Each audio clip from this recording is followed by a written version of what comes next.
Hello everybody, I am here again bringing you some replays of some bugged things actually. As you can see that there was actually no portrait over here. But anyway, we're watching mouzStrelok, Terran in the bottom left, going up against EmpireKas, the Terran top right. No, it's like the portrait is now coming back. But anyway, here they are saying some Oni Zadi Bistre Kem on he Vic Divat. Cirque. Happy face. Da, good luck, have fun. Okay, cool, but what? Oh, some of the TSL maybe, and then Propuskeyum, Ja Okin Slabo Sigaral Dakchito, Hatya, T2 Igra. Alright, anyway, EmpireKas, Terran top right, they're both speaking something that I have no idea. It looks like it's German or something.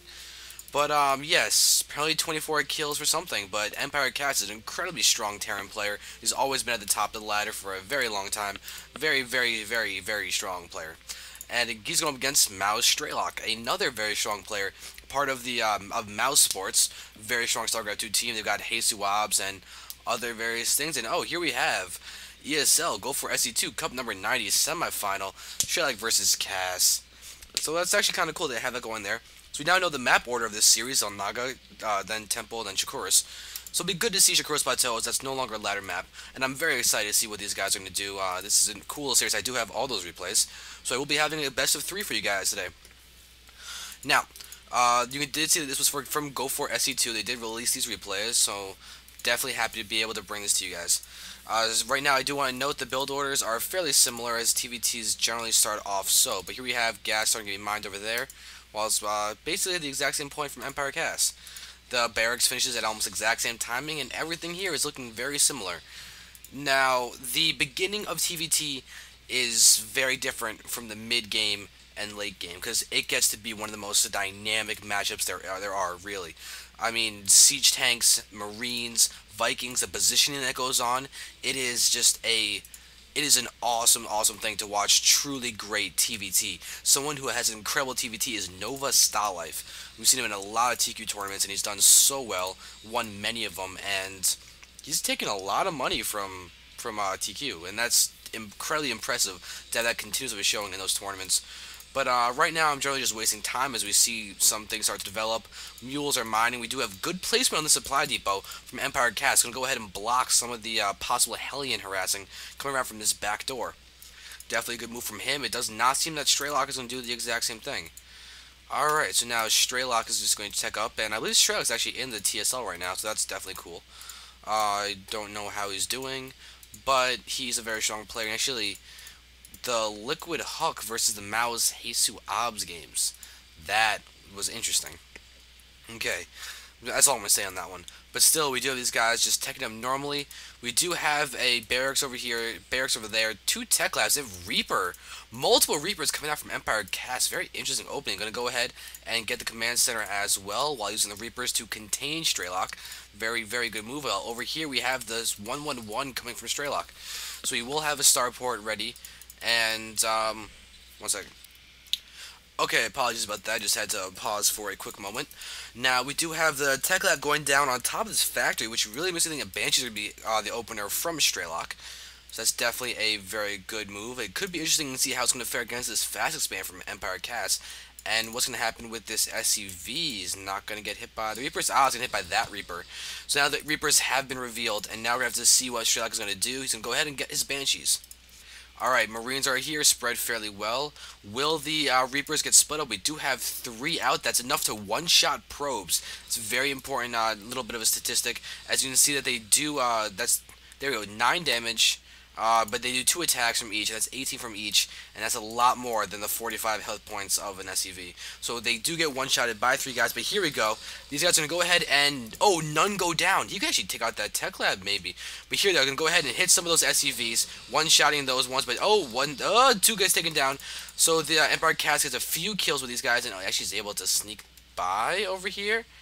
Oh, he gets taken out by Strelok's micro. Okay, so Strelok defended that fairly well, and now he knows that Reapers were in there, and that's actually a significant gas investment. So Strelok now knows that there's very little likelihood of any type of Banshee play coming from EmpireKas. And we're going to see that EmpireKas' expansion is now up. Engineering Bay is up, so you will be able to get some turrets down. Be very important to deal with Banshees. You might want to get one more down over here just to be able to defend his mineral line as effectively as possible. Here we go. First Banshee is out, and it's going to go ahead and get one Marine kill. One SCV kill. Yep, there it is. There's the SCV going to go down. Now he's going to try and micro a little bit, do a little bit more damage. Will he be able to take out the other SCV, or will he lose the Banshee? Looks like he's going to be able to get into the main base, but turret's going down, but too late. EmpireKas is not going to be able to finish that by the time comes in, but Cloak has done. And now Strelok is going to be able to go in here and do a lot of damage to Cass. Going to go ahead and take a few more. 4 kills on this Banshee is fairly significant. Has to be wary of the vision range of this missile turret. Now he's just shutting down mining on these 3 patches. Cass is going to go ahead and move away some of his SCVs, but Strelok's Banshee is doing really well. Doesn't have much more energy, but are there going to be any more Banshees on the field coming in? Here we go. Another Banshee is over here. Cloaked is going to start trying to run, but it's going to get scanned. Will it get taken? It does get taken out. And that is going to allow Strelok's Banshee over here to be seen. It's in a little bit of a sweet spot where Marines cannot hit it, but it's going to do a great job of just being annoying and just having a good threat against Cass. Okay, we do have tanks now being produced. Looks like Strelok's going to go ahead and transition to a very normal TVT, where he's going to be able to get up anything that he really wants. He'll probably get another command center in a moment. There is a command center actually already built, so you will be able to get his expansion up. Orbital Command is morphing. Going to get up his second set of gas geysers over here. The third and fourth one's going down. And this Banshee is still doing a very good job of being just a small threat. Oh, there it is. It's cloaking again. It's going to come in. But, oh, it's going to get taken out by the turret. Oh, little overzealous. Not watching for that turret. The turret does take out air units very quickly. The DPS on missile turrets is insane. Alright, but now EmpireKas looks like he's going to go ahead and do a little bit of a push. Going to go straight into Strelok's base, but Strelok does have tanks. He has siege mode as well, and he's going to do put grave positioning to hit the Marines just as they can get into range of the bunker. So that's a very good job from him. These bunkers are almost filled up, and that guy's going to get completely slaughtered. I feel bad for him. But these Marines are now going to see that it is a completely fortified position and will not push in. He does know that this expansion is up, just does not know for how long. You can see that it has not been mining for an incredible period of time, but you do have not very many SCVs. You can see that the SCV count is actually pretty much even, 38 and 39. Looks like these guys just been trying to get as much as they can, but relying mostly on mules, just a little bit of mining. And ooh, looks like EmpireKas wants to expand again, as he's going to start breaking down these rocks to get his gold base up. He'll probably have 400 minerals fairly soon, but it looks like he's going to go ahead and start researching Infernal Pre-Igniter. Look at that. Siege mode. Oh, it's the mirror matchup production tab. Oh, no. But where is that? There we go. Infernal Pre-Igniter being warped in. Okay, apparently Protoss is playing now, but it's being researched by Strelok. If you're going to have Infernal Pre-Igniters, you could theoretically see some Hellion drops. That would be a very, very solid plan. Now, tanks are out for EmpireKas as well, but here we go. Medevac is now out. Looks like he's just going straight tank, but actually no Hellions in his little mix. Now, look at this. We have reactive Hellions coming out for Strelok, as this factory is continuing to do nothing. Just research with that tech lab. But he's got 3 factories, all with tech labs. We might be seeing some Thors, some siege tanks, some various good stuff along those lines. More Hellions. Really interesting army composition from Strelok with the Hellions and siege tanks. That's really going to do a good job of, especially with that blue flame, to destroy these Marines. It is a Marine death army from Strelok. Doing a good job of running around with these guys to get a good scout, as well as take a hidden route to get to the main base of EmpireKas or the National Expansion, as both do have a bunch of SCVs that are all very vulnerable.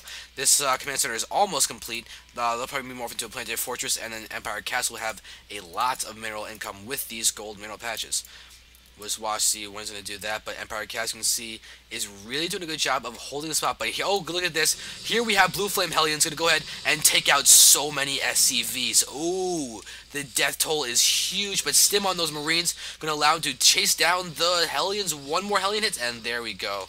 That's going to go down, but still, a solid amount of those SCVs were taken out.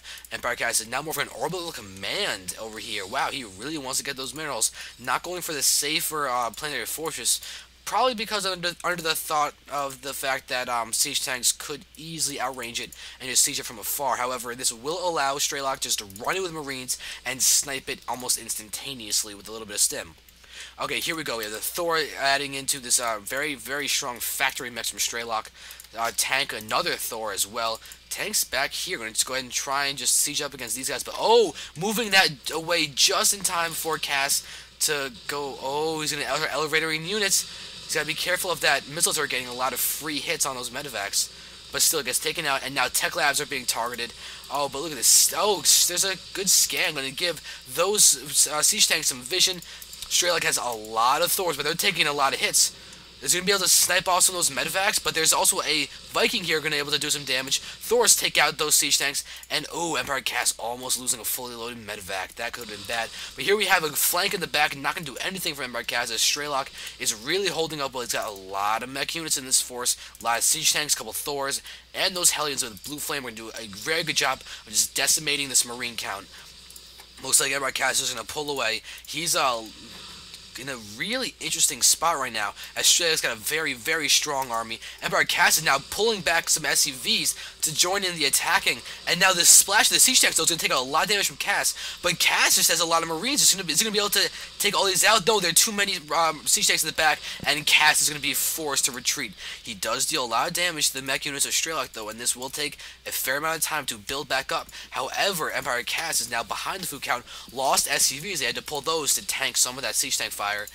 But this is really tricky. You have SCVs here with Strelok to start repairing these guys as he moves up.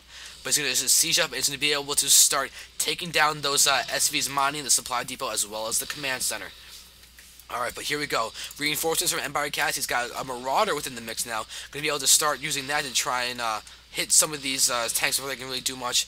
Cass is trying to position his tanks perfectly. Going to try and use the medevac as a spotter, and good positioning. Perfect spot to try and see that. Looks like Strelok's going to siege up or scan a little bit too late. But, oh, this Thor's going to be able to range this medevac and start trying to take it out. That's going to force EmpireKas to pull it back eventually, but there's a good scan. And now the vision is going to be in favor of Strelok, as this massive 10 range on the attacking Thors are really going to help him push back the medevac and prevent the vision. Okay, but Cass is now sieging up again.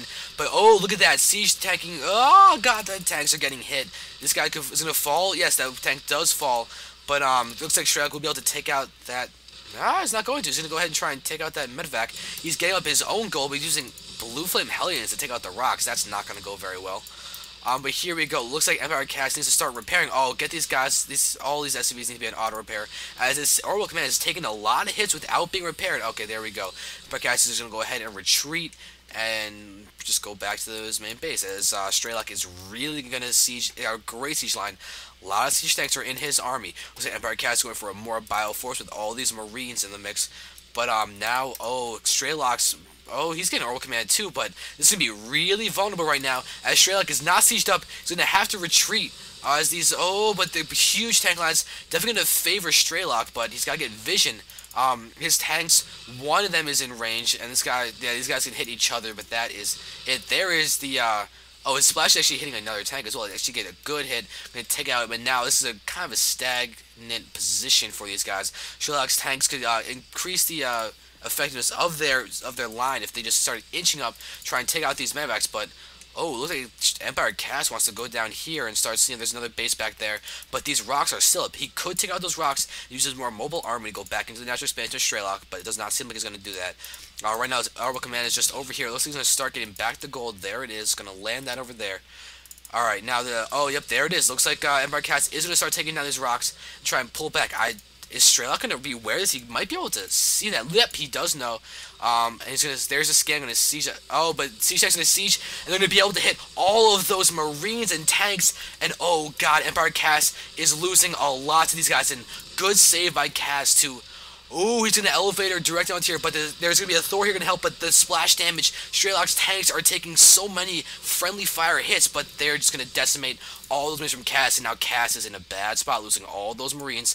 Now Strelok's got to lead the food count, he's getting up his gold base, getting that Orbital Command morphing again. Cass does have this up, but let's look at the SCV count.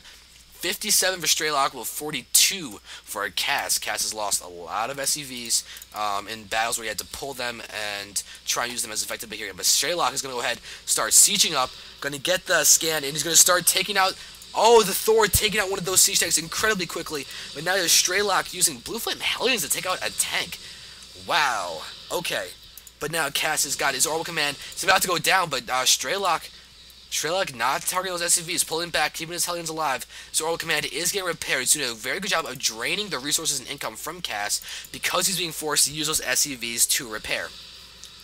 This orbital command is taking a lot of hits, but ooh, good positioning, going to actually prevent any reinforcements from there. But now EmpireKas is getting to repair this orbital command freely. But here we have EmpireKas with some tanks to go ahead and get the flank if they can. Good positioning on these guys. How many? Looks like two or all of them might be able to attack this guy to get vision. Yes, all of them are attacking now. When it does go down, and there's GG from EmpireKas. Looks like Strelok has successfully outpositioned him, and Strelok is looking good. Shutting down his gold expansion was really, really key. As you can see, that Strelok is just so far, I think he's got a fully saturated gold. Very well managed and well played by Strelok. Thank you guys for watching. I'm going to go get number 2 now.